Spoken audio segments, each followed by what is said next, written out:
Argentina দলের জন্য অ্যাঙ্গোলার বিপক্ষে শুক্রবারের প্রীতি ম্যাচের আগে একটি অপ্রত্যাশিত ধাক্কা এলো।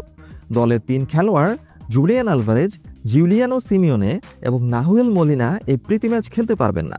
আর্জেন্টিনার কোচ লিওনেল স্ক্যালোনি এই ৩ খেলোয়াড়কে ছাড়াই দল সাজাতে বাধ্য হচ্ছেন।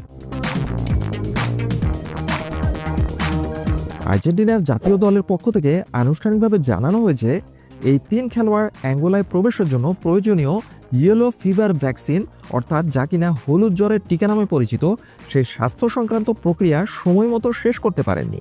অর্থাৎ তারা হলুদ জ্বরের টিকা নেননি। হলুদ জ্বরের টিকা না থাকায় অ্যাঙ্গোলার স্বাস্থ্যবিধি অনুযায়ী তাদের সেই দেশে প্রবেশ বা ম্যাচ খেলা সম্ভব হচ্ছে না। তাই নিরাপত্তার খাতিরে এবং নিয়মের বাধ্যবাধকতা মেনে লিওনেল স্ক্যালোনি এই ৩ খেলোয়াড়কে ছাড়াই ম্যাচটি খেলবেন।